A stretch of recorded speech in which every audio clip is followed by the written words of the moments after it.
여러분 안녕하십니까. 신문을 푸는 방송 아침의 매일경제입니다. 우리의 코로나19 방역 세계로부터 칭찬을 받고 있습니다. 여기에는요 수많은 의료진의 땀과 헌신이 있다는 건 누구도 부인할 수 없습니다.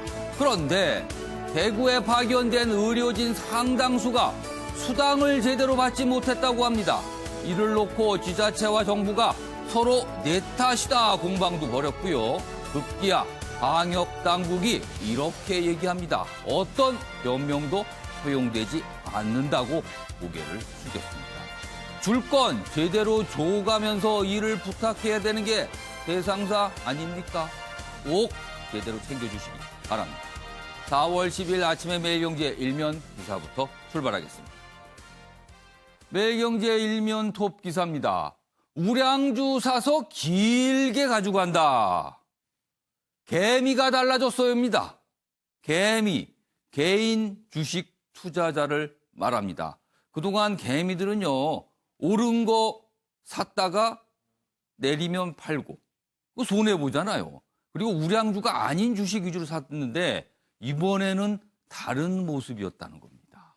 여기 보시면, 코로나 사태 이후에 삼성전자, SK하이닉스, 현대차 등 대형 우량주 중심으로 집중적으로 샀다는 겁니다. 과거와는 다른 모습이라는 거예요. 2008년 금융위기 때보다 매수 강도가 세졌고요. 그리고 단타를 치는 습성도 줄어들었다. 그래서 한마디로 개미가 달라졌다. 이런 분석이 나오고 있습니다. 다음은 한국일보 보겠습니다. 대학 등록금 반환 목소리 불이 붙자 교육계 재난 장학금 명목의 카드를 만지작거리고 있다. 지금 온라인 강의 대학들이 이루어지고 있죠. 어느 대학들은 1학기 내내 온라인 강의를 하겠다고 밝힌 것도 있습니다. 그렇다 보니까 학생들이 불만이 많습니다. 이게 무슨 사이버 대학 형태 아니냐 사실상. 그러면서 등록금은 다 받느냐. 대학시설 이용도 못하는데 이런 불만 나오고 있는 것 같습니다. 그러자 돈 아깝다 이런 불만 빗발치고 있고요. 정부는 대기업 제안 따라서 관계부처 협의하는데 등록금 이름으로 바로 반환되기는 어려우니 재난 장학금 형태로 뭔가를 조치하겠다. 이런 얘기가 나오고 있습니다. 이번엔 조선일보입니다. 기사가 이쪽에 있습니다. 선거 상황을 얘기하고 있군요. 여당 무조건 일당 돼야 정권 재창출한다. 제1야당인 통합당. 문정권 심판위에 투표를 해주세요. 힘을 몰아주세요. 읍소를 하고 있습니다. 오늘과 내일 이틀간 사전 투표가 진행됩니다. 사실상 시작됐습니다. 투표가요. 마지막으로 중앙일보 보겠습니다. 기사가 이쪽에 있습니다. 미국 3주, 석주 사이에 1680만 명이 실직했습니다. 서울 인구가 1000만 명이잖아요. 서울 인구를 50% 이상 추월한 인구가 실직 상태랍니다. 엄청납니다. 자, 그러자 FED, 페드, 중앙은행이죠. 미국의 중앙은행입니다. 2800조 원 추가로 푼다.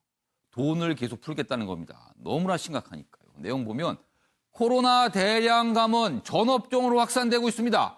미국 중앙은행은요, 중소기업 그리고 지방자치단체에 긴급 지원을 하겠다. 그래서 2,800조 원을 푼다는 얘기입니다. 우리나라 1년 예산이 500조가 좀 넘잖아요. 엄청난 돈입니다.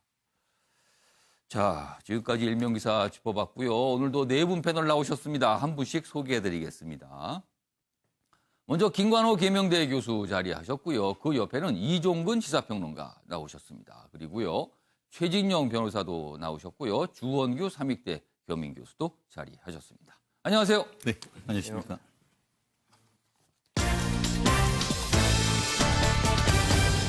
4월 10일 주요 이슈를 정리한 아침을 여는 키워드입니다. 네 가지가 준비되어 있는데요. 첫 번째 키워드 좀 깁니다. 트럼프 그리고 WHO 요즘에 험악합니다. 무슨 시신 가방 이런 얘기까지 나옵니다. 막말성 발언까지 등장을 했어요. 그리고요. 두 번째 키워드는요. 자신감 대 읍소입니다. 지금 여야, 여당과 제1야당의 상황이 이렇게 좀 묘사가 될 수 있습니다. 아무도 몰랐다. 과거에 수능 시험을 치렀는데요. 다른 사람이 가서 시험을 봤답니다. 그런데 아무도 몰랐답니다. 제보에서야 겨우 알았습니다. 마지막 키워드는요. 달라진 개미입니다. 방금 일면 기사에 나타난 우리 주식시장의 새로운 모습입니다. 자, 이렇게 네 가지 키워드로 오늘 내용 정리했고요. 첫 번째 이슈는요. 코로나19 상황. 어제 발표된 바에 따르면 확진자가 39명, 드디어 40명 밑에 통계가 나왔습니다. 그동안 50명 밑에 통계가 상당 기간 유지한다면 뭔가 좀 안심할 수 상황이 있는데 드디어 40명 밑까지 떨어졌어요. 이 상태가 지속이 된다면요. 뭔가 우리도 조금 변화를 줄 수 있는 계기가 됩니다. 그런데요. 걱정할 지점은 남아 있습니다. 보겠습니다. 완치된 줄 알았는데 74명 재확진입니다. 그러니까 확진을 받아서 치료를 받고 완치가 됐습니다. 그런데 시간이 조금 지났는데 다시 확진이 된 겁니다. 이게 어떻게 된 용무인지 아직까지는요 정확한 원인은 알지 못하고 있습니다. 코로나 완치자 6,900여 명 가운데 1% 정도가 자꾸 이제 재확진이 되고 있습니다. 자, 질병관리본부 바이러스 재활성 가능성에 무게를 두고 있습니다. 그러니까 완치가 됐다가 다시 감염이 된 게 아니고요. 완치가 돼서 바이러스가 사그러든 줄 알았는데 다시 나타났다는 거죠, 몸에서. 그래서 재활성 가능성이 있다는 얘기입니다. 어떤 경우이든 좀 걱정스러운 상황이긴 합니다. 다음 기사 보겠습니다. 중장년층도 위중, 사망 위험 있다는 겁니다. 지금까지는 고연령층이 고위험군이다 이렇게 소개됐는데 꼭 그런 거 아니라는 거예요. 중장년층도 조심해야 된다는 얘기고요. 그리고 경북에선 완치자가 사망하는 경우가 발생했습니다. 그래서 긴장감이 높아집니다. 그래서 코로나 사망으로 간주가 되고 있어요. 자, 격리 해제 후 재양성 사례가 지금 70건 넘게 나오고 있고요. 전문가들은 코로나 재활성화 특성이 있는 것 같다. 그러면 퇴원 기준을 강화해야 된다. 그리고 가장 명확한 거는 항체가 있으면 되는 거거든요. 그러니까 그런 부분까지 더 확인을 하는 과정이 필요하다. 이렇게 지적들이 나오고 있습니다. 자, 그럼 여기서 관련 영상 확인해 보겠습니다. 4월 9일 0시를 기준으로 격리 해제 후에 재양성으로 확인된 사례는 74명으로 보고가 됐다라고 통계를 받았습니다. 저희가 격리 해제된 이후에 다시 양성으로 확인된 사례에 대해서는 개별 사례에 대한 역학적 또는 임상적 특징에 대한 그런 조사가 진행 중에 있고 또 일부는 그 재양성으로 확인된 사례에 대한 검체 검사를 통해서 살아있는 바이러스가 분리가 되는지 그래서 감염력이 있는지에 대한 여부 그리고 항체가 형성됐는지에 대한 혈청 검사 등의 심층 조사가 현재 진행 중에 있습니다. 격리 해제된 이후에 환자에 대한 검사 또는 관리 대책에 대해서는 보완 방안을 마련할 계획입니다. 아무튼 뭐 걱정스러운 상황이라서 뭐 좀 지켜봐야 될 것 같습니다. 사실 재확진 사례는 우리나라뿐만 아니라 다른 나라에서도 발생하고 있거든요. 이 재확진 분들이 근데 또 다른 감염을 일으킨다. 이거는 아직 나오지 않고 있습니다. 그나마 그건 아니었으면 좋겠습니다만 일단 그건 안 나오고 있는 상황입니다.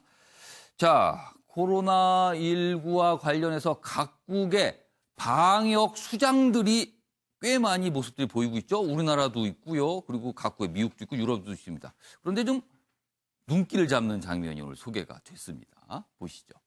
여기 보면 사진부터 좀 봐주실까요? 이쪽 사진입니다. 정은경 질병관리본부장 매일 브리핑하고 있죠. 많은 분들이 잘 알아보실 거예요. 이분의 사진. 그리고 보면 이분은 노란색 민방위복을 입고 있습니다. 처음에는 검은색 재킷을 입고 나왔었는데 그 이후부터는 노란색 민방위복으로 다들 통일이 됐죠. 그래서 이 옷을 입고 있는데 사실 이 노란색 민방위복은 뭔가 경각심을 주고 그리고 좀 뭔가 믿어달라는 그런 약간 의미도 있고 뭐 그렇습니다. 이 민방위복이라는 게. 자, 반면에요. 그 옆에 보시죠. 미국의 데보라벅스 코로나19 TF 조정관. 그러니까 미국의 코로나19 방역의 책임자라고 할 수 있습니다. 일단 재킷을 입었는데 빨간색 스카프입니다. 그리고 이분은요, 브리핑할 때마다 스카프가 바뀝니다. 굉장히 화려한 스카프로요. 그래서 이 부분이 언론의 주목을 받았는데 내용 좀 보겠습니다. 여기 보시면 미국판 정은경, 데보라 벅스는 왜 화려한 스카프를 두를까?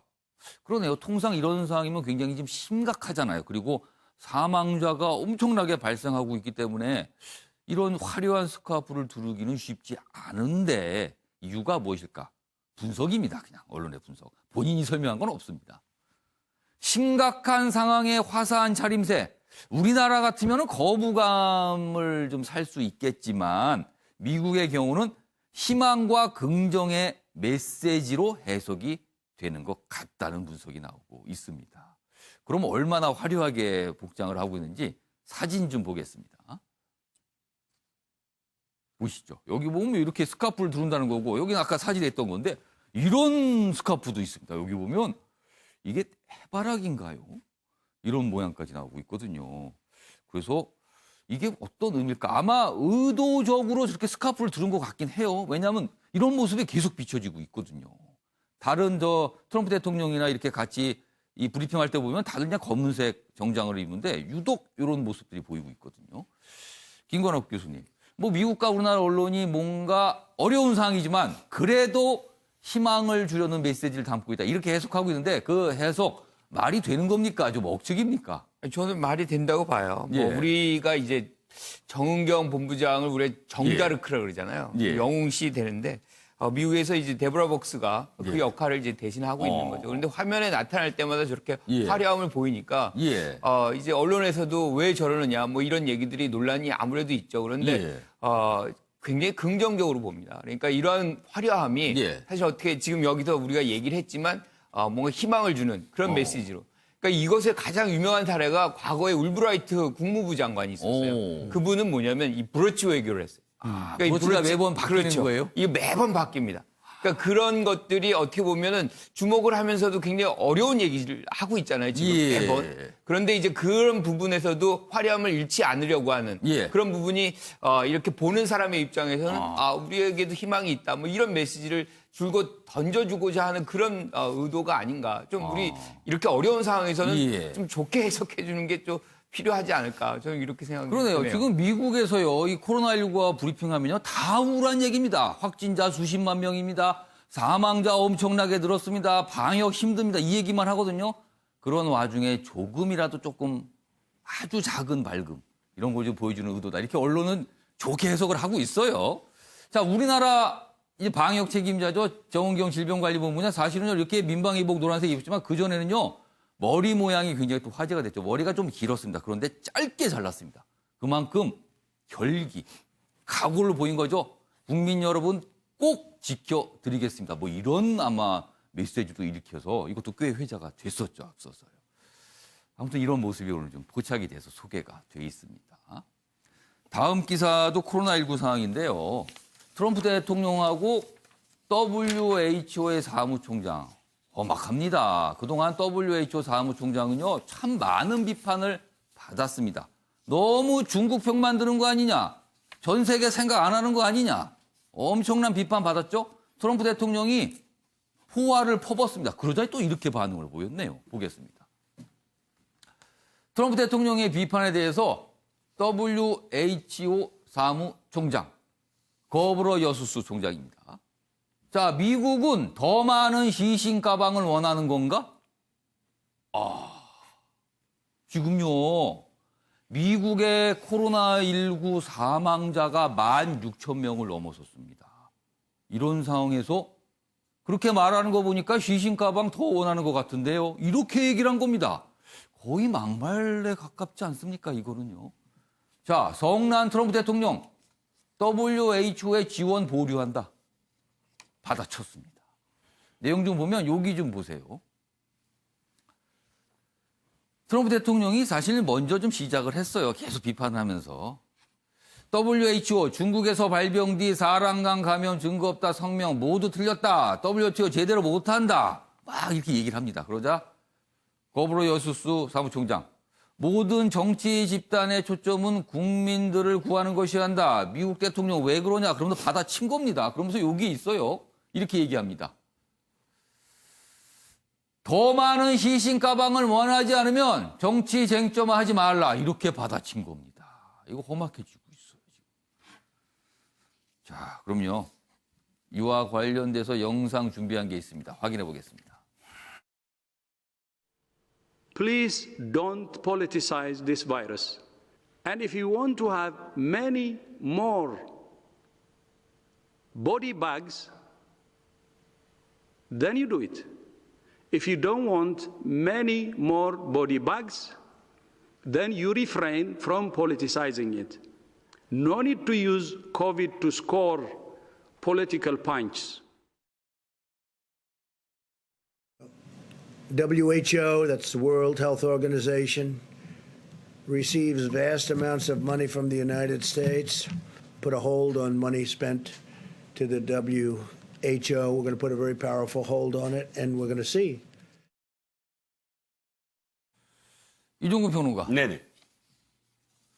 지금 이렇게 싸울 때 아닌 것 같은데요, 지금요. 급하지 않습니까? 전 세계가요? 네, 그렇죠. 예. 그런데 저는 일단 트럼프 대통령의 지적에 대해서 일부 공감하는 부분이 있거든요. 아. 그건 이렇습니다. 사스 때에 중국의 그 사스 발병 때에 WHO가 어떻게 하고 지금 코로나19 때 어떻게 했는가를 비교를 하면 예. 지난번 사스 때는 지금보다 더 은폐했거든요. 광둥성에서 시작된 그 사스의 그 확산을 근 2개월간 완전히 은폐를 했습니다. 그런데 그때 WHO는 중국에 굉장히 큰 경고를 했고 그리고 직접 가서 우리가 확인하겠다라고 압력을 넣었고 실제로 가서 확인하면서 중국 정부에 계속 이것을 투명하게 공개해야 된다라는 입장을 계속 견지를 했습니다. 그래서 결국 4월 달에 중국이 이 사스와 관련돼서 어쨌든 공표를 하기 시작을 했죠. 그런데 이번에 상황에서 WHO는 사실 적극적이지 않았어요. 실제로 가서 하더라도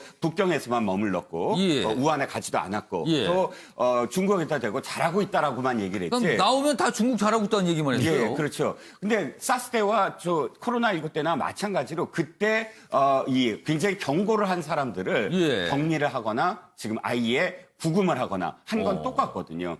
그것과 관련해서 WHO는 사실 초기에 또 지금까지도 중국의 입장편을 너무 많이 들었다라고 생각을 하고요. 근데 트럼프대로 사실 할 말이 없는 게 지금 트럼프 대통령이 되면서부터 고립주의잖아요. 고립주의를 천명하면서 세계 각 기구들에 대해서 사실 우리가 이만큼 기여하니까 거기에 대해서 대응을 하라라고 요구를 하고 WHO도 사실은 기금을 굉장히 많이 또 축소하고 이런 와중에서 중국이 그 틈을 노리고 들어가서 자기가 이제 서로 이 총장을 임명하게 막 지원을 해준. 그러니까 사실 그 중국의 지원을 받고 된 것도 사실 미국의 각 기구들의 그만큼 영향력을 줄이는 그 상황 때문에 된 것이니까 뭐 사실 트럼프의 책임도 있지만 하지만 이번에 WHO는 사실 CHO 아니냐. China Health Organization이 아니냐. CHO요. 라는 비난에 대해서, 비판에 대해서. 중국 보건기구, 그럼 해석을 하면. 월드가 아니라 차이나다. 라는 비판에 대해서 사실 자유롭지 못할 것이다. 라고 봅니다. 그러니까 이종건 평론가는 지금 상황이 굉장히 좀 안 좋은 모습이지만 누가 더 비판받아야 되는가를 따져보면 WHO 사무총장이다라고 지금 얘기하신 거네요. 네, 그렇습니다. 김구라 교수님께서는 어떻게 판단하세요? 둘이 똑같다고 봅니다. 똑같다. 똑같으니까 싸우는 거다. 코로나 사태 해결에 사실은 책임이 가장 큰 두 사람이거든요. 역할을 전혀 못하고 있는 것이고 사실 트럼프 대통령의 말이 틀린 건 아니에요. 코로나 사태 초기에 WHO가 했던 우왕좌왕한 모습, 항상 늦게 대처하는 모습 이런 것들은 비판받아 마땅하고 기억나는 건 이겁니다. 그러니까 중국과의 어떤 관계를 단절하지 말아달라. 그 얘기가 이제 중국의 얘기인데 그것이 맞다라고 얘기를 했어요. 그러면 지금의 상황에서 중국이 외부에 단절하고 있잖아요. 그러면 WHO 사무총장이 어떻게 얘기해야 되냐면 왜 단절을 하고 있느냐라고 얘기를 해야 돼요. 그런데 지적은 안 하고 있잖아요. 그거는 여전히 중국의 어떤 부분에서 얘기를 하고 있는 것이 확인이 되는 것이고 그래서 본래부터가 이 사람이 정치적이었다. 그러니까 다른 사람한테 정치적으로 만들지 말라고 할 자격이 없는 사람이라는 거죠. 그리고 이제 트럼프 대통령 같은 경우 지금 말씀하신 대로 모든 걸 돈 문제화하잖아요. 그렇죠. 그렇죠. 모든 걸 하면 돈 얘기입니다. 돈 계산만 결국 합니다. 들어보면은. 돈 계산만. 예. 그런데 제가 아쉬운 거는 지금 가장 최악의 상황이에요, 미국은. 예. 그런데 우리가 봤던 거는 지금 그 시작이 중국, 한국, 유럽으로 갔죠. 예. 상당한 시간이 있었어요. 준비할 시간이. 예. 미국의 입장에서는. 아무것도 준비가 안 돼서 지금 뭐 사망자가 거의 2만 명에 준하는 이 상황을 맞이하게 하는데 예. 트럼프 대통령보다 큰 역할을 한 사람이 없다고 생각을 해요. 그러니까 둘 다 사실은 역할이라는 표현을 했지만 잘못을 한 거죠. 잘못을 한 거죠. 예. 그러니까 그 둘 아주 잘못 한 사람들이 서로를 비난하는 이 모습은 예. 세계 시민 전체가 격앙하게 만드는 그런 요인이다 이렇게 생각합니다. 사실 트럼프 대통령의 이런 모습을 보고요. 물론 아까 이종근 평론가 말씀하셨어요. 이 거브러 여수수 사무총장은 벌써 몇 달 전부터 비판 받아왔거든요. 계속 지적을 받았습니다. 왜 그러는 거냐고 도대체. 왜 이렇게 뭘 안 하고 중국 얘기만 가면 괜히 말을 안 하고 막 이런다는 비판 받았거든요. 그런데 그건 이미 한참 된 얘기인데 굳이 지금 트럼프 대통령이 이런 지적을 한 걸 보고 본인이 정치적으로 위기가 생기니까 밖으로 뭔가 화살 돌리는 거 아니냐 이런 지적까지 나오고 있거든요.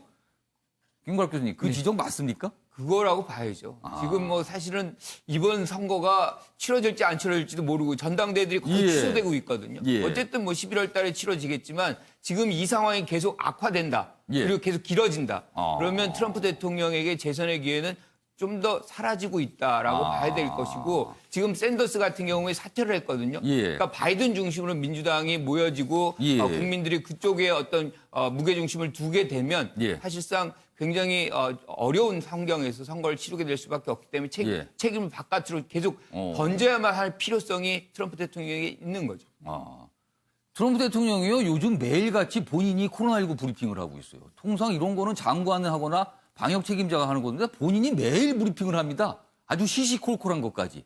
그러는 와중에 WHO 사무총장을 왠지 적으로 지금 돌리는 듯한 그런 분위기가 미국에서 나타나고 있습니다. 먼저 매일경제 기사 보시면 제목이 이렇게 돼 있습니다. 전국 3,508곳에서 사전투표가 진행됩니다. 그러니까 주변에 가시면요. 사전투표할 수 있는 곳 많이 있습니다. 하시면 됩니다. 원래 오는 15일 투표하기가 어려우신 분들은 오늘 내일 하시면 됩니다. 그런데요. 1m 간격으로 줄 서고요. 체온을 측정해야 합니다. 왜냐하면 이 코로나19 때문에 이런 거 예방 차원에서 하는 겁니다. 그리고요. 지역과 상관없이 어디서든 투표할 수 있습니다. 손 소독 후에 비닐 장갑 착용해야 합니다. 이렇게 되어 있습니다. 최인영 변호사. 사전투표, 어느 때보다 참 관심을 받았어요. 사실은 이 코로나19 때문에 그렇거든요. 근데 얼마나 과연 많은 분들이 참여하실까 이런 전망 나오거든요. 어떻게 전망하세요? 저는 기존보다도 오히려 더 많은 분들이 참석할 가능성이 높다라고 예측을 합니다. 실질적으로 지금 그 MBN 화면에도 지금 상단에 지금 현재의 사전 투표율이 전체적으로 나오고 있지 않습니까? 예. 보면은 전국적으로 지금 한 0.86%. 또 예. 호남 보니까 그 한 1%를 지금 전체적으로 넘어가서 굉장히 생각보다 많은 사람들이 하고 있는 것 같은데요. 아시다시피 코로나라는 사태가 사람들이 모이는 것을 가급적 덜 하라라는 메시지를 던지고 있지 않습니까? 이른바 사회적 거리두기인데요. 아시다시피 그 다음 주 수요일 같은 경우에 한꺼번에 모이면은 저도 그 4년 전 기억이 나는데요. 굉장히 줄을 많이 섭니다. 예. 그렇다고 한다고 하면은 사전 투표를 할 경우에는 자동적으로 사회적 거리두기가 상당히 되는 것이죠. 서로 3일 동안 예. 분할이 되니까. 아마 그와 같은 그 생각을 하시는 분들이 예. 저뿐만 아니고 제 주위에도 당일 했을 때 줄 많이 서고 사람들한테 가야 되니까 미리 하겠다라는 얘기를 지금 적지 않게 얘기를 하고 있는 예. 것 같은데요. 아시다시피 이번 같은 경우에 지금 봄 날씨도 굉장히 예. 좋은데 그럼에도 불구하고 해외 밖에 나가지 말자라고 하다 보니까 오히려 뭐 그러더니 가까운 그 동사무소 가서 투표나 하자 이런 바람 생각이 쐬러 적지 않은 것 같습니다. 투표장이나 가보자. 그렇습니다. 그렇게 하고 지금 현재 또 뭐 자가격리자는 어떻게 하느냐 예. 여러 가지 방법이 있는데 예. 아직까지 뭐 최종적으로 딱 그 예, 부러지게 아직 나온 확정은 건 안 아닙니다만 그럼에도 불구하고 또 그분들은 이제 또 별도로 선거하는 방법까지도 지금 선관위가 고민을 하고 있기 때문에 예. 선거하러 나간다 해서 어떤 건강에 큰 염려가 끼치지 않는다라는 것도 지금 얘기가 되고 있습니다. 그렇다 예. 보니까 저는 개인적으로 오히려 기존보다도 이 오늘 내일 있을 이 선거에 더 많이 될 수 있을 것 같고 특별히 당일 말고 오늘 사전 투표할 경우에는 예. 주소와 상관없어요. 그렇습니다. 아시다시피 당일 그 선거를 하려고 하면은 자기 주소지에 가서 그렇죠. 찍어야 되는데 오늘 같은 경우에는 예를 들어서 서울에 있는 분이 예. 제주도 가서도 할 수도 있는 거거든요. 예. 그렇다 보니까 훨씬 더 직장인들이라고 하면 편리하게 할 수 있다는 것 좀 예. 아신다고 하면은 예. 투표율 훨씬 더 높일 수 있지 않을까 생각합니다. 최인현 변호사께서 법조인이라서 그런지 아주 상세하게 알려드렸어요. 지금 선관위원 같으십니다. 네, 아주 알렸는데 좀 더 좀 알아봐야겠습니다. 사실 사전투표는 오늘 오전 6시부터 시작이 됐죠. 서울역 사전투표소에 나가 있는 현장 기자 연결해서 좀 더 자세한 내용 들어보도록 하겠습니다. 박상 기자, 투표가 시작된 지 2시간 정도 지나고 있는데요. 지금 분위기는 어떻습니까?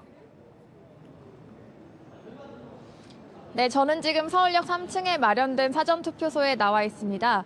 이른 아침부터 투표를 위해 이곳을 찾은 시민들이 많이 보이는데요. 오늘과 내일 전국 3,508곳의 사전투표소에서 제21대 국회의원 선거 사전투표가 가능합니다.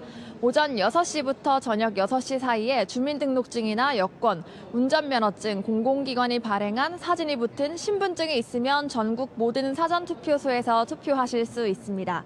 선거구 밖 투표소에서 투표하시면 기표용지를 회송용 봉투에 넣어 투표함에 넣고 선거구 내에 있으면 기표용지만 투표함에 넣으시면 됩니다. 투표소 위치는 선관위 홈페이지에서 확인하실 수 있습니다. 박 기자, 코로나19 감염 걱정 때문에 투표소 가는 게 조금 망설여진다 이렇게 말씀하신 분들 좀 주위에 있거든요. 자, 투표소의 소독 그리고 방역은 어떻게 진행되는지 좀 소개해 주세요.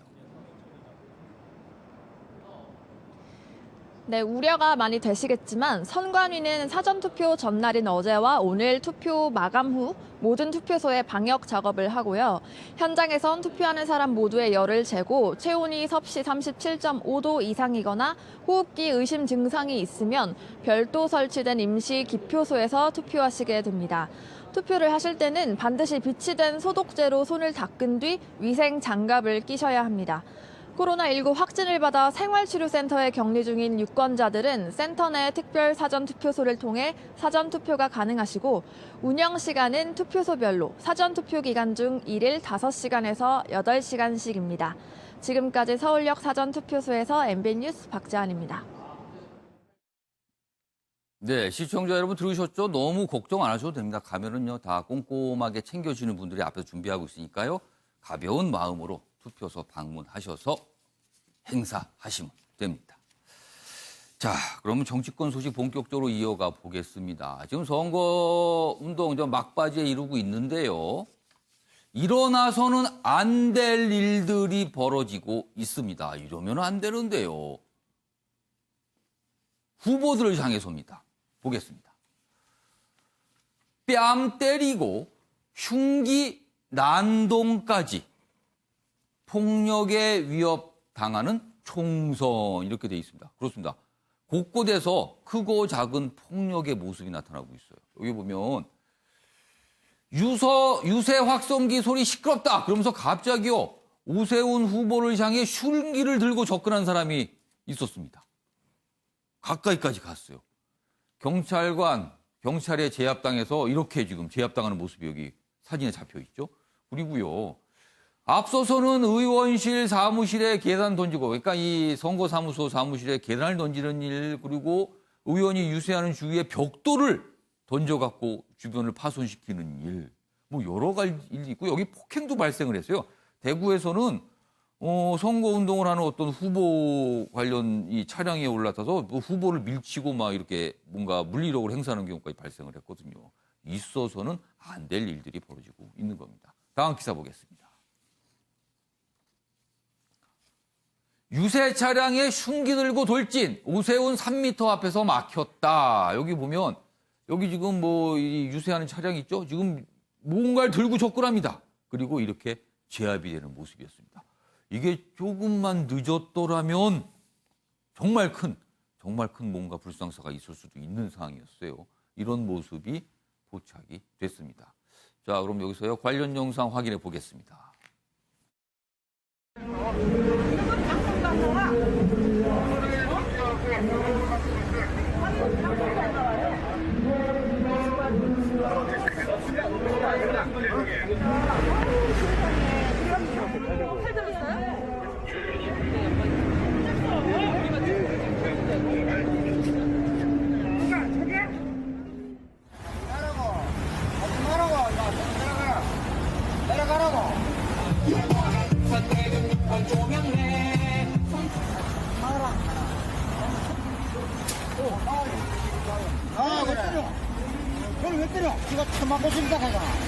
와, 이거 손바닥 자국 그대로 넣는데.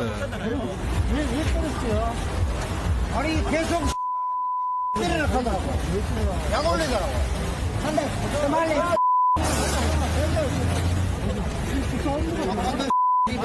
야 하지 말라고 너가 하지 마. 네. 주원규 교수님. 네. 총선은 손으로 행사하는 게 아닙니다. 어떤 다른 도구로 하는 게 아니고요. 오로지 투표로만 의사표현을 하는 겁니다. 네. 유권자는 그렇게 해야 되는 겁니다. 그런데 그런 모습이 아닌 게 나타났어요. 물론 일부입니다. 예, 극히 일부지만 예. 이번에 이런 부분에 대해서는 정말 강력하게 예. 법적인 집행이나 엄벌을 처해야 된다라고 보고 있고요. 예. 그리고 우리가 정치권에 대한 약간의 무능력이라든지 보여주는 행태를 비판하는 것과 예. 우리가 이 민주적 절차를 지키는 것과는 전혀 별개의 문제로 접근해야 된다고 봅니다. 예. 이 민주적 절차를 지킴으로써 우리가 가지고 있는 정치적인 소중한 한 표를 행사하고 판단할 수 있는 유권자들의 여러 가지 판단 기준들을 예. 이러한 일들로 인해서 훼손하게 되면은 정말 악영향이 있을 수 있을 거라고 생각이 들고요. 예. 그리고 오세훈 후보 같은 경우에는 정말 우려가 되는 게 예. 과거에 박근혜 전 대통령 피습 사건 때도 오세훈 후보 지지 유세 때 그런 일들이 벌어졌었거든요. 사실 이 한 개인의 이런 어떤 정치적인 운동에 트라우마까지 생기지 않을까. 이건 여야 정치인을 넘어서서 예. 이런 정치적 운동을 방해하는 행위는 참으로 안타깝다고 보고 있습니다. 예. 하지만 한 가지만 언급을 좀 해보자면은 예. 지금 이번에 21대 총선 자체가 워낙 정치적 무관심과 혐오가 증폭이 되었고 예. 거기에다가 코로나19 사태로 인해서 예. 이제 사실 사회적 히스테리까지 사실 극단적으로 지금 증폭되어 있는 상황이기 예. 때문에 선거 운동에 있어서 좀 막대한 예. 지장을 받고 있지 않는가 그런 우려도 되고 있습니다. 그러니까 이런 일은 있으면 안 됩니다. 만약에 어떤 후보자가 마음에 안 들 수 있습니다. 그리고 그 사람이 하는 이야기 싫어할 수 있습니다. 그러면요. 투표소에 가셔서 표로서 의사 표현을 하시는 겁니다. 그런 도구가 있는데요. 그래서 민주주의를 하는 거거든요.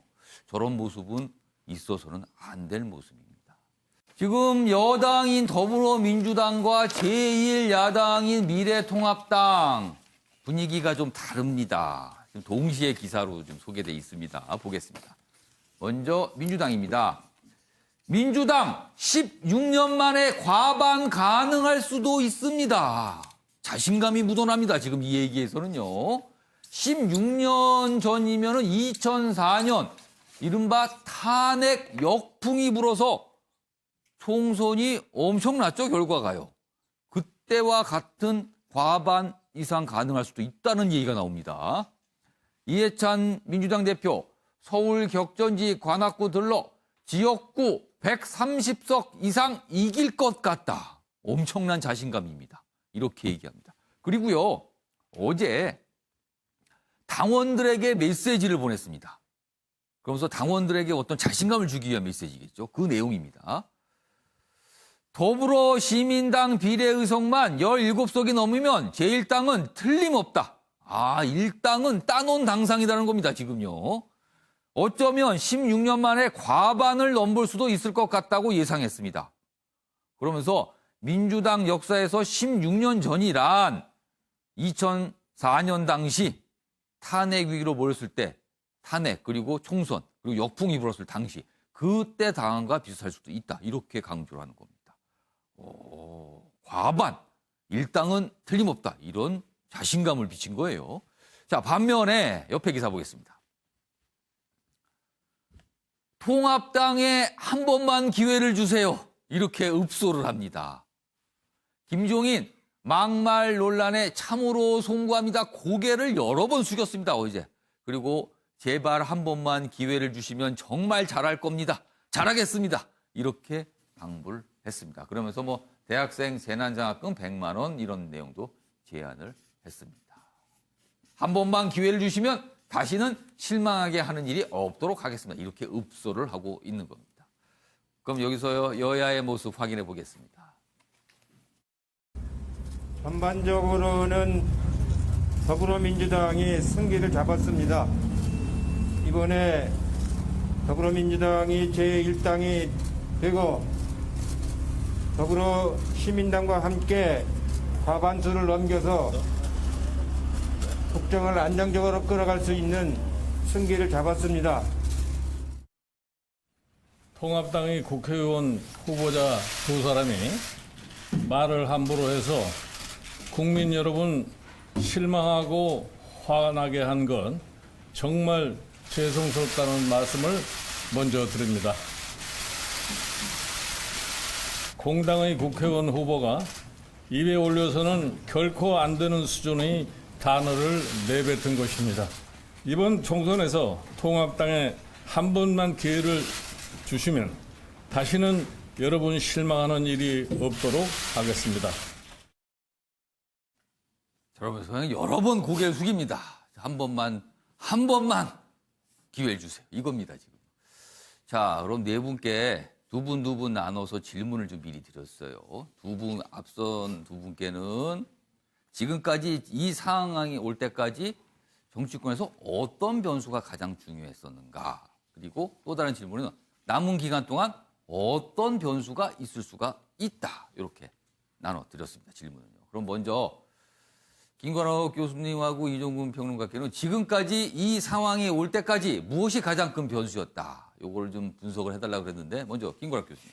민주당이 자신감을 보이고 있는 거죠. 예. 근데 그 근거는 저는 뭐 기본적으로 코로나 대처를 어느 정도 선방하는 것이 국민적으로 약간의 공감대가 형성됐다. 그러니까 어제 통계를 보면 확진자가 드디어 40명 밑으로 내려갔습니다. 그렇죠. 그리고 또 상대적으로 다른 국가들과의 비교했을 때 조금 더 잘한 부분들이 이제 드러나기 시작하는 것이고 그게 이제 초기 때 어떤 민심과 지금의 민심이 살짝 달라지는 장면들이 오니까 그걸 갖고서 이제 이렇게 자신감을 표현하는 것 같은데 저는 이 부분에서 굉장히 좀 경계를 해야 된다, 민주당이. 끝까지. 경계해야 된다. 겸허하고 이 상황이 사실상 어떻게 보면 정부가 또는 의료진이 100만 공무원이 모든 시민이 이렇게 해서 만들어 놓은 것이기 때문에 이게 민주당의 공이다라고 생각하는 것은 확대 해석하는 것이고 그것 자체가 국민들에게 좀 뭔가 이렇게 좀 잘못 해석하고 있는 거 아니야? 뭐 이런 생각을 하게끔 하는 것이고요. 그러니까 어제 이런 발언과 분위기에서 살짝 그런 그렇죠. 경계해야 된다는 경계를 해야 되는 거네요. 거예요. 지금 끝까지 겸허하게 이제 자신들의 어떤 노력들을 일관되게 보여줘야 되는 것이고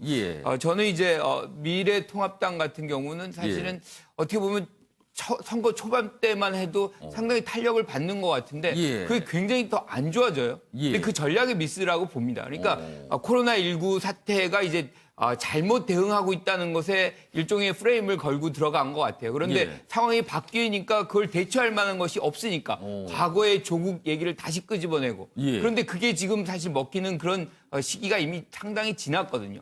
거기다가 결정적으로 지금 막말의 시리즈가 계속 나오는 장면.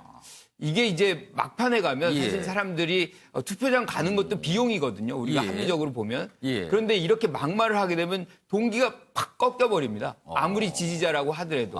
이제 그런 부분이 사실상 어떻게 이제 투표 장면에서 나타날지 모르겠지만 지금의 상황으로서는 굉장히 안 좋은 악재가 아주 대형 악재가 터졌다.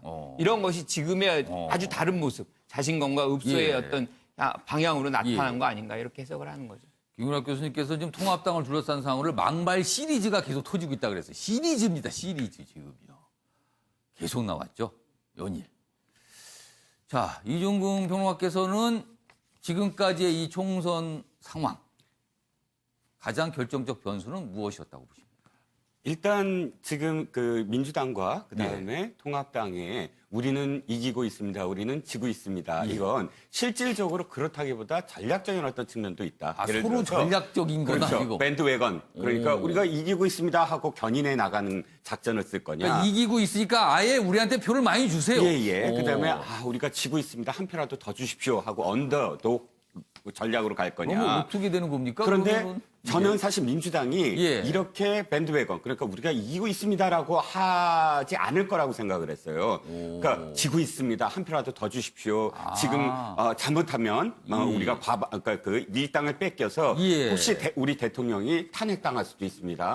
탄핵을 야당이 주장할 수도 있습니다. 처음에는 사실 야당이 그렇게 주장한다고 그런 얘기를 많이 했어요. 네네. 그런데 이해찬 대표 굉장히 자신 있게 지금 표현하고 있어요. 그건 이유를 제가 생각을 하면 야당의 가장 큰 무기는 바람이거든요. 바람. 선거는 인물 구도 바람인데 인물 구도는 사실 바람을 타고 가는 컨텐츠에 불과한 것이거든요. 예. 즉 바람을 일으켜서 사람들이 세력을 일으키고 예. 우리가 똑같이 생각하는 사람들이 이렇게 많다라고 느끼게 만들어줘야 되는데 예. 코로나19로 인해서 사실은 바람을 일으킬 수가 없었다 하는 게 가장 지금 자신감의 민주당의 자신감의 표현인 것 같습니다. 예. 한 말씀만 더 드리면 예. 이 자신감이 사실은 너무 빠르게 나타난 게 아닌가 싶은 생각도 많이 들어요. 아까 김건학 교수님이 살짝 요건 경계할 필요가 있다라고 말씀하신 그 부분인가요? 네네, 그렇습니다. 왜냐하면 이완되거든요.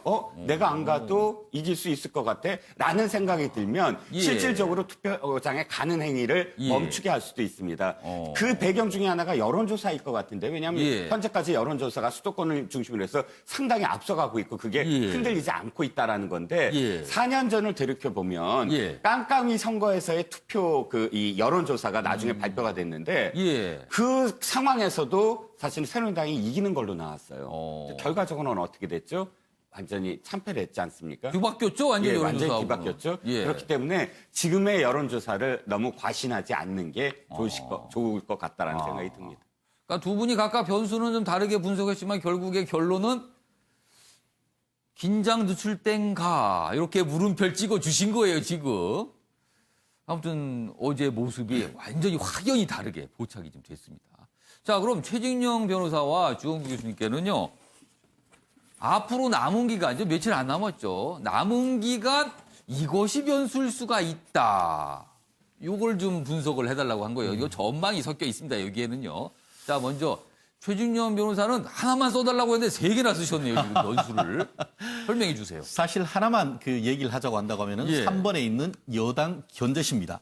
견제심리. 아까 좀 앞에서 사실은 다 말씀하신 그 예. 연장선상 아니겠습니까? 예. 쉽게 말하면은 샴페인 너무 일찍 터뜨리지 마라. 이것 아니겠습니까? 실제로 말씀하신 것처럼 그 현재의 전체적인 어떤 선거 분위기 같은 경우에는 초반에는 어떻게 보면 야당이 코로나 마스크 사태 이런 것으로 해서 상당히 이번 그 선거에 대해서 우세가 점친다라고 했었는데 오히려 코로나 사태가 전 세계적으로 봤을 때는 중국이나 아니면 미국, 선진국에 비해서 한국이 선전한다라는 그런 이미지 속에서 그렇습니다. 그 문재인 대통령에 대한 지지율이 상당히 올라가 버렸어요. 예. 그러면서 문 대통령의 지지율과 함께 민주당 지지율에 대해서도 상당히 견인하는 그런 효과가 있었는데 그런 상태에서 지금 그 이해찬 대표가 16년 만에 과반이 가능하다? 이 부분에 대해서는 대단한 자신감이에요. 굉장한 자신감이죠. 예. 그 반면에 지금 김종인 이 통합당의 총괄선대위원장 같은 경우에는 읍소 전략 한 번만 그 우리 좀 지지해달라 이런 전략이 과연 끝에 어떻게 뚜껑 열려봤을 때 했을지 모르겠습니다만 만에 하나 지금 수도권 전체적으로는 50명 전후로 해서 신규 확진자가 지금 그 관리되고 있습니다만 이번 주말 날씨 좋고 사람 많이 하면서 지금 그 서울, 경기, 인천 해서 지금 1,000명이 훨씬 더 확진자가 넘어가고 있는 그런 상태입니다. 그런 상황 속에서 혹여 이 부분에 대해서 그 수도권의 코로나 관리가 안 되고 혹시라도 더 악화가 될 그렇죠. 경우에. 수요일까지 만약에 사람이 그 치료 확진자가 늘어난다 이렇게 되면은 사실 얼마나 많은 사람들이 투표장으로 가겠습니까? 그렇기 때문에 현재로서는 이 수도권 코로나 숫자 이 관리 이 부분도 굉장히 중요한 그 문제가 될 것 같고 그리고 그 제 마지막에 썼습니다만 막말 논란 이 부분도 지금은 어떻게 보면은 야당 쪽 막말의 얘기가 있습니다만 여전히 여당 쪽 막말도 현재는 사실 만만치가 않습니다. 그렇기 때문에 마지막까지 누가 이 메시지 관리를 잘 하느냐 이 부분도 한 가지의 어떤 변수이자 관전 포인트가 아닌가 생각합니다. 순서는 거꾸로 쓰는데 중요도는 거꾸로 되는군요. 3번부터군요. 견제 심리가 발동할 수도 있다. 그리고 두 번째는 이 코로나 상황이 어떤 변화가 또 생기면 이게 또 달라질 수 있다. 그리고 막말 논란이 또 불거질 수도 있다. 뭐 이런 그렇습니다. 겁니다. 지금 변수로는요. 종합을 해 주신 것 같아요.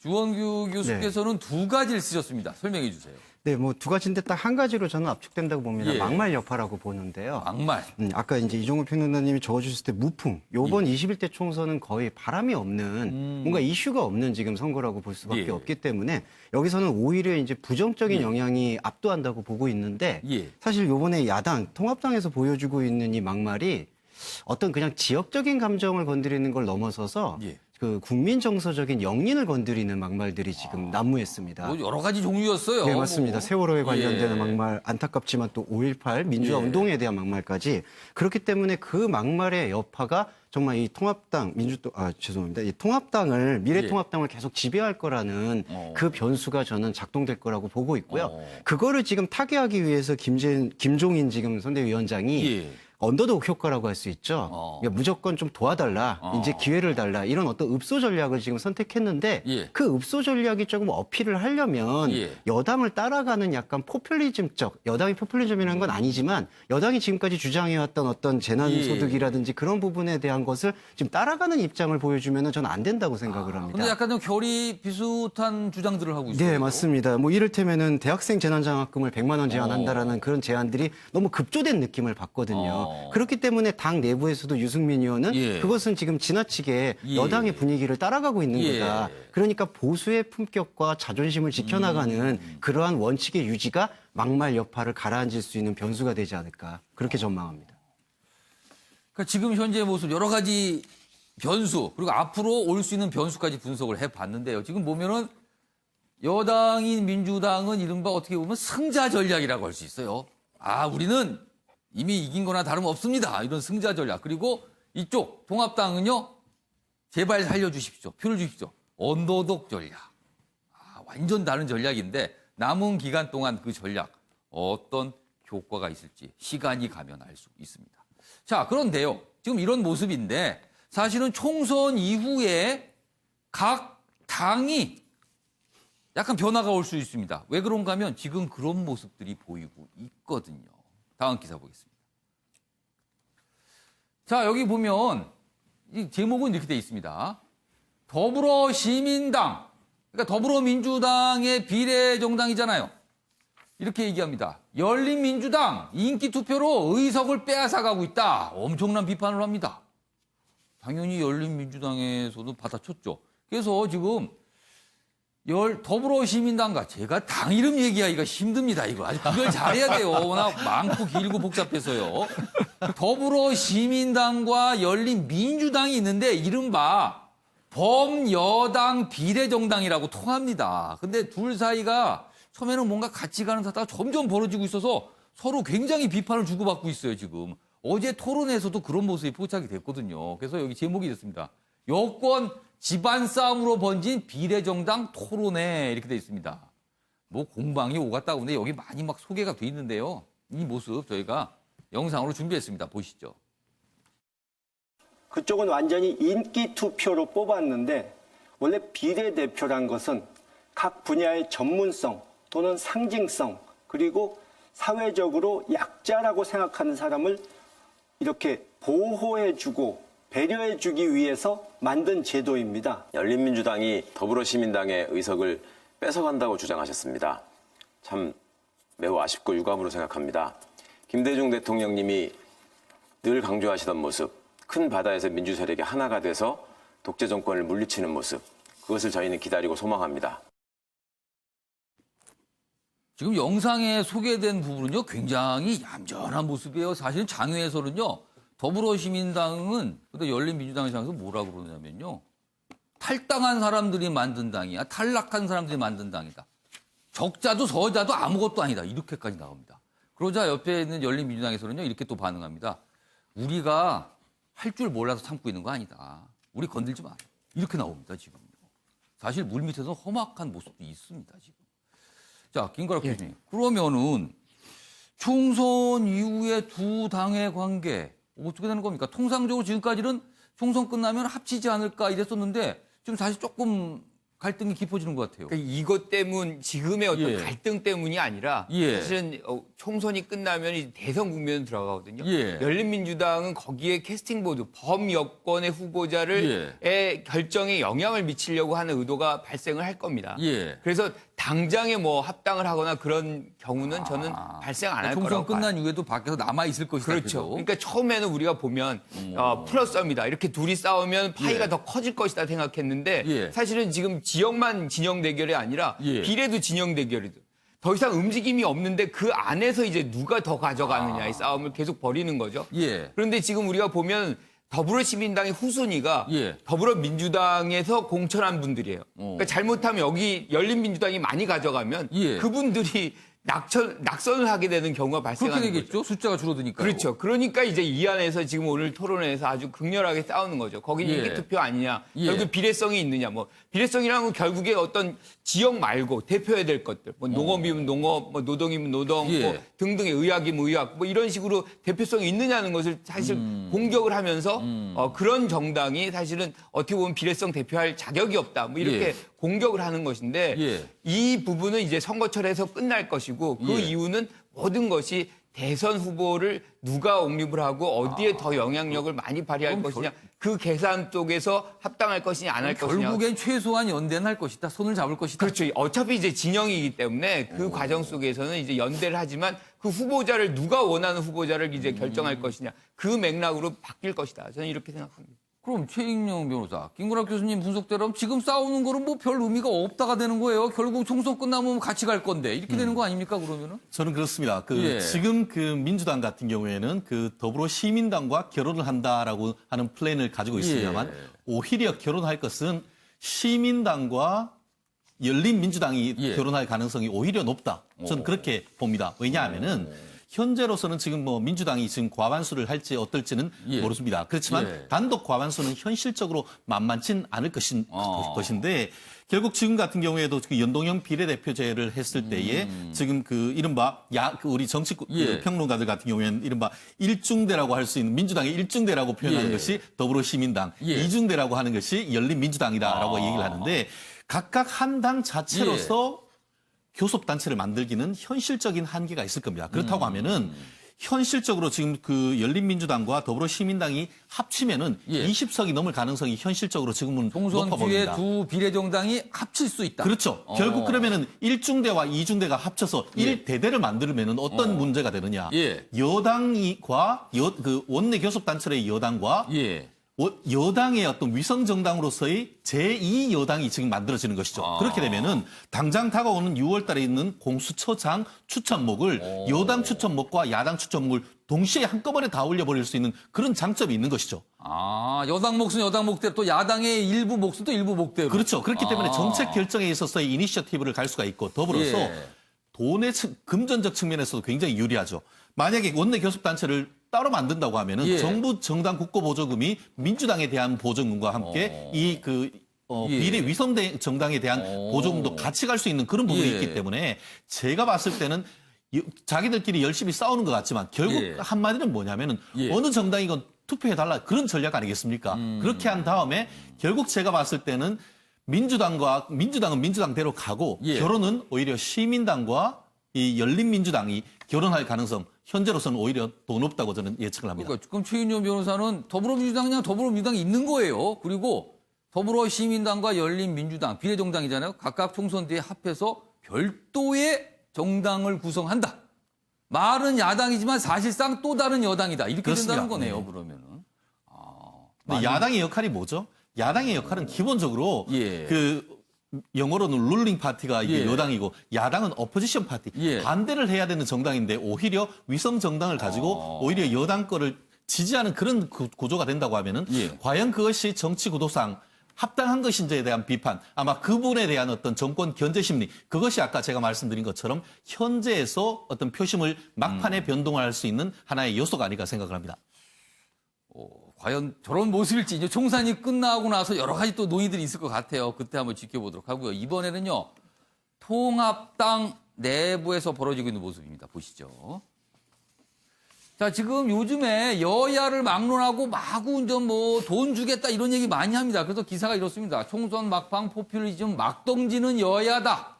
막 던지고 있다 이렇게 비판을 하고 있어요. 그런데 이 부분입니다. 여기 보면 통합당 어제 김종인 총괄선대본부장이 기자회견을 통해서 이 얘기합니다.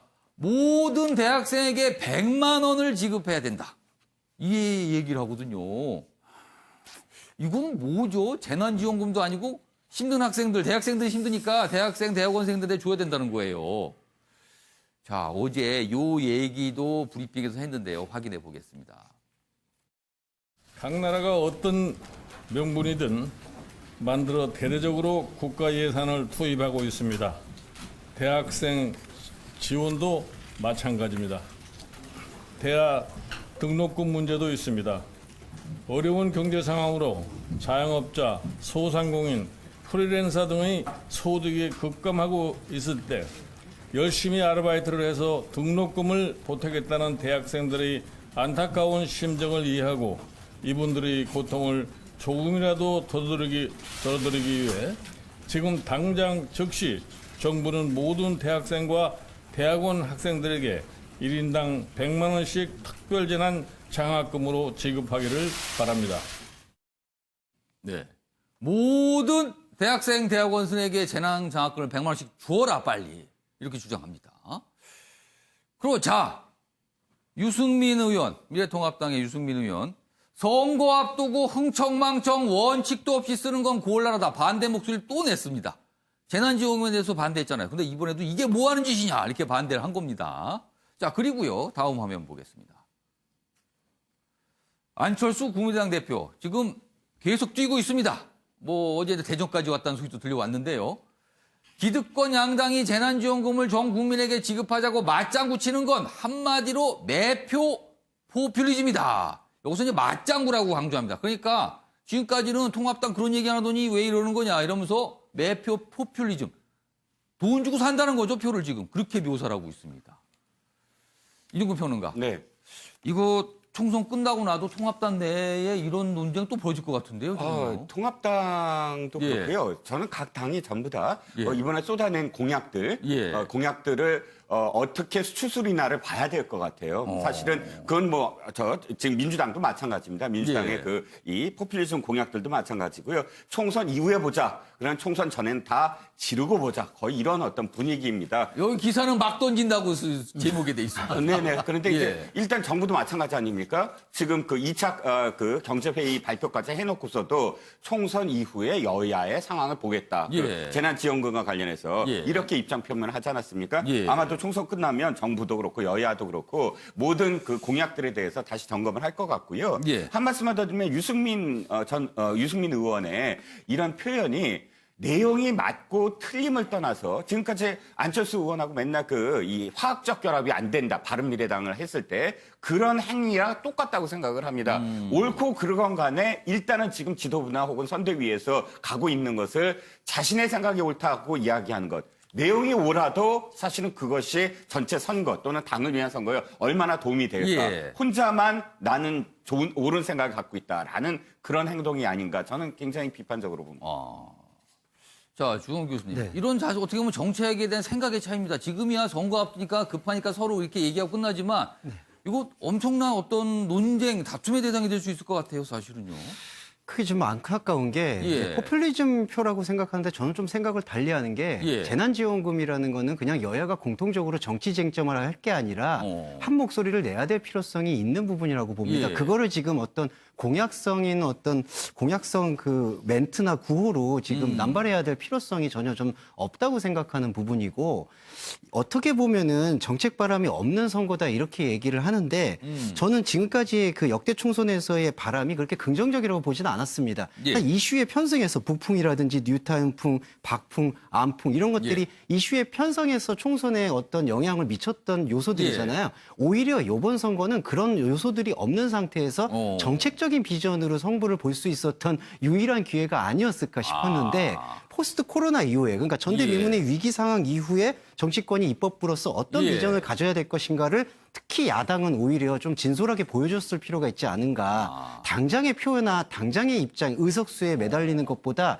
그게 오히려 조금 더 낫지 않았는가라는 생각을 갖게 됩니다. 정책적인 어떤 분명한 색깔이라든가 어떤 비전 이런 걸 좀 제시했으면 어떻을까 이런 아쉬움이시네요. 오히려 저는 유일한 기회였다고 봅니다. 여러 가지 북풍이라든지 그런 어떤 외부 변수가 없이 정책만으로 보여줄 수 있었는데 그런 아쉬움이 있습니다. 아무튼 그래서 지금 두 가지 기사 연속해서 전해드렸잖아요. 총선 이후에도 정치권 조용하지 않을 것 같습니다. 이금 상태라면요. 자, 이번에는요. 경제 기사로 좀 이어가 보겠습니다. 앞서서 키워드 소개 때 개미 얘기를 했죠. 그 내용입니다. 외환 위기 그리고 금융 위기를 겪은 5070 세대 개미들 우리 겪어보니 배웠다 이겁니다. 폭락장에서 철저히 우량주만 샀다는 겁니다. 여기 보시면 요즘에 주식시장이 조금 반등했어요. 그리고 개미들이 20조 원 가까이 올해 들어 샀답니다. 엄청난 겁니다. 지금 금액이요. 여기 보시면 국내 주식 61%를 보유한 5070 세대. 증시는 길게 보면 회복되더라. 우리 과거에 다 배웠다. 이번에도 그럴 거다. 마지막 돈 벌 기회 꼭 잡아야 한다. 이런 생각을 하고 있답니다. 그래서 2008년 당시 그리고 1990년대 후반하고는 다른 모습이라고 합니다. 지금요. 그래서 주로 뭘 샀냐 보면요. 올해는 대형 우량주. 그러니까 철저하게 기본기가 잘 갖춰진 기업들. 여기 보면 종목이 막 소개돼 있어요. 방송에서 뭐 이런 종목 얘기하면 안 될 것 같아서 읽어드리지는 않겠습니다만 다 아실 겁니다. 뭔지는요. 그리고 여기 보시죠. 그림이 좀 있는데 2008년과 2020년을 비교하고 있어요. 그러면서 개인들이 많이 산 종목, 기업들이 무엇인가 딱 한눈에 보여주는데요. 1등부터 5등 쭉 보시죠. 그 이후에 이 회사들이 어떻게 됐는지, 그리고 지금 산 종목. 그러니까 한마디로 옛날에는 무서워서 우리가 벌벌 떨어서 그냥 다 팔아치고 그냥 작은 종목 사는데 그게 아니더라. 시간 지나서 시간 가면 다 엄청나게 오르는 거 봤다. 그러니까 이번에는 우리도 다르게 간다. 이런 모습인 겁니다. 그런데요. 다음 기사는요. 사실은 코로나19 여파로 우리 경제의 기초 체력 좀 이상이 생길 수 있다. 이런 걱정 많거든요. 사실은요. 코로나 조기 진정돼도 올해 1% 성장 어렵다. 어제 한국은행이 이렇게 밝힌 겁니다. 한국은행은 이런 성장률의 전문가입니다.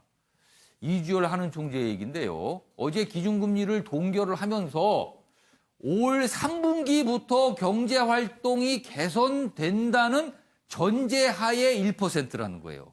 겨우. 그럼 이게 전제가 안 된다면 어려워진다는 거죠. 그래서 해외의 어떤 기관 같은 경우는 우리나라 경제를 마이너스 성장할 수 있다고 전망하는 것도 있습니다. 상황 봐가며 추가 금리 인하 가능성 있다. 이렇게 돼 있습니다. 자, 그럼 이주열 한국은행 총재의 이야기 들어보겠습니다. 국내 경기 흐름은 거의 전적으로 코로나 바이러스의 진행 양상에 거의 달려 있다. 하반기에는 이제 좀 어느 정도 경제 활동이 점차 개선되어 가는 그런 시나리오를 전제로 해서 해보면 플러스 성장 되지 않겠느냐는 것을 해보고요. 그렇지만 1%대로 가는 것은 좀 쉽지 않다고 저는 보고 있습니다. 김구락 교수님. 네. 아까 여기 앞선 기사에 소개된 5070 세대에 속하시잖아요. 주변에서 요새 주식 새로 하시는 분 많습니까? 대부분 많이 이제 준비를 하더라고요. 그러니까 사는 것보다는 준비를 하고 있다. 그렇죠. 거기다가 이렇게 지금 놔두고 뭘 살지 이제 보고 있는 그렇죠. 거예요. 거기서 이제 많이 떨어지면 좋은 종목을 살려고 하는 준비를 단계 아닌가. 근데 지금 보면은 한국은행은 지금 우리 경제에 심각할 수 있다라고 그러니까 경고를 하고 있잖아요. 그렇죠. 그런데 사실 경제가 좋아야지 주식시장이 잘 가는 거 아닙니까? 근데 지금 개인 투자들 많이 사고 있어요. 이걸 어떻게 봐야 될까요? 이게 학습 효과의 결과다. 예. 그러니까 97년 우리 IMF 때 예. 그리고 2008년 서프라임 모기지 사건 예. 때 사실은 그때 보면은 다시 반등을 하더라. 결국에는 한국 경제에 대한 펀더멘탈에 대한 신뢰가 한국의 어떤 이 시장의 사람들이 갖고 있는 인식이다라고 하는 것이죠. 그래서 어떤 경우건 이것은 지나가고 다시 이 좋은 종목들은 살아날 수밖에 없기 때문에 지금 이렇게 폭락했을 때 사는 것이 가장 이윤을 많이 남기는 그런 기회다라는 것이 과거 경험치상으로 이제 검증이 됐기 때문에 지금 이 우량주들 계속 사는 거죠. 그런데 지금 우리가 이 상황을 그렇게 쉽게 볼 수 없는 것이 사실은 97년도 같은 경우는 동아시아에 국한돼 있었고 2008년 같은 경우는 미국하고 유럽에 국한돼 있었어요. 중국이 살았었기 때문에 한국 경제가 그 정도로 돌아갔었거든요. 근데 지금은 전 세계가 같이 움직이는 것이기 때문에 쉽지 않은 상황이다. 그래서 너무 빨리 예단할 필요는 없다. 이렇게 생각합니다. 예, 주홍 교수님. 네, 짧게 하나 말씀드리고 싶은 게 이게 동학 개미 운동이라고 하는데 저는 약간 회의적으로 가는 게 아까 김광 교수 말씀처럼 그 학습 효과에 의해서 우량주가 살아남는다라는 걸 배웠는데 그 우량주가 안타깝지만 대기업이라든지 사실 국가나 세계적으로 밀어주고 있는 기업에 국한되어 있거든요. 사실 좋은 아이템을 갖고 있다든지 벤처 기업이라든지 이런 부분들에 대한 투자로 이어지는 게 아니기 때문에 그게 그렇게 좋은 순 기능만 하고 있다고 보기는 어렵습니다. 그러니까 그런 부분도 좀 고민을 할 거다. 이렇게 해야 된다는 말씀이시네요. 여기 보면 15년 만에 재발한 수능 대리시험. 감독 10명 넘게 들어갔는데 대리 응시 아무도 몰랐다. 그러니까 버젓이 다른 사진이 붙은 수험표 들고 다른 사람이 시험 봤는데 모르는 거예요. 현역병사 선임 부탁에 대심 시험 쳤는데 신분증 수험표 대조하고도 눈치를 못 챘다. 당시 감독관들 특이사항 없었다. 몰랐다는 겁니다. 2월 권익위에 접수된 제보통에 들통이 나왔다는 겁니다. 최진영 변호사. 네. 이거 좀 사실 요즘에 정시 확대 얘기 주장 강하잖아요. 그 정시 확대로 가고 있어요. 그런데 이거는 사실은 좀 심각한 문제 같아요. 한마디로 위계에 의한 업무방해죄 이렇게 될 것 같습니다. 뭐 실제 그 본인들 같은 경우에는 돈 받고 있는 것은 아니다라고 하는데 사실 뭐 범법을 했다고 해서 거기에 그 어떤 돈을 받는지 여부가 핵심은 아닌 것이죠. 물론 돈까지 받았다라고 한다고 하면은 훨씬 더 처벌 수위가 높아질 수 있는 것 같은데요. 실제 그 몇 년 전까지만 해도 뭐 영어 시험, 그게 토익이나 이런 부분에 대해서 대리 응시하는 적은 있다라는 얘기를 적잖게 들었습니다만 다른 것도 아니고 우리 인생에서 가장 중요한 수능 시험을 대리 시험을 했다라는 것은 굉장히 대범하고 이 부분에 대해서 저희가 뭐 돈을 주고 받지 않았다는 것을 믿기 어려운 그런 상황인 것 같은데요. 사실 이 정도 된다라고 한다고 하면은 과연 이 사건이 이번 사건밖에 없었느냐 이것 얘기가 되지 않을 수 없지 않습니까? 당연히 의심할 수밖에 없습니다. 그렇습니다. 그렇기 때문에 이 부분에 있어서는 단순한 이번 사건뿐만 아니고 혹시나 다른 사건도 있지 않느냐라는 점에 관련해서 이 수능 관리 부분에 대한 처음부터의 어떤 기초의 어떤 신뢰 부분을 흔드는 부분이라서 이 부분에 대한 명확한 어떤 추가적인 조사가 있어야 될 것 같고 이 부분에 대해서 일벌백계가 저는 개인적으로 필요하다고 봅니다. 지금 지난해 수능 때 얘기입니다. 지난해 수능 때 그때는 현역 병사였어요. 소위 명문대 출신 후임 병사, 선임 병사의 부탁을 받고 지난해 수능을 본 겁니다. 그리고 또 수능을 잘 봤나 봅니다. 실제 그 성적을 가지고 서울 지역의 대학에 합격을 했어요. 근데 입학은 안 했답니다. 등록은 안 한 겁니다. 뭐 결과적으로 그렇게 됐는데 아무튼 구멍이 난 거지 않습니까? 이종구 평론가 아까 말대로 최인정 변호사 말대로 이게 이번 경우만 있겠느냐 이렇게 또 의심이 가는 겁니다. 네, 그렇습니다.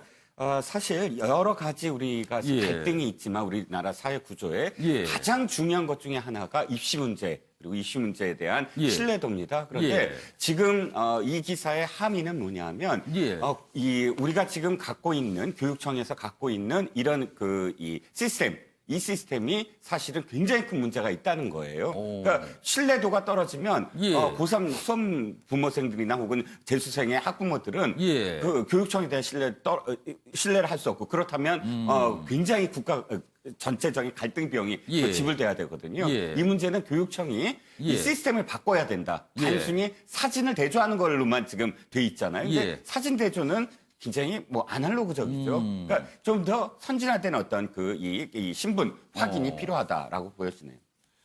이게 아무도 몰랐다 되는 거 아닙니다. 반드시 알아야 되는 겁니다. 10명이나 넘게 감독관인데 몰랐다는 거. 이 부분에서 분명히 허점이 있는 겁니다, 지금. 이 부분 올 수능을 앞두고 반드시 시정이 돼야 될 것 같습니다. 자, 아침에 매일경제 숨바꾸게 달려왔습니다. 오늘은 여기서 마치겠습니다.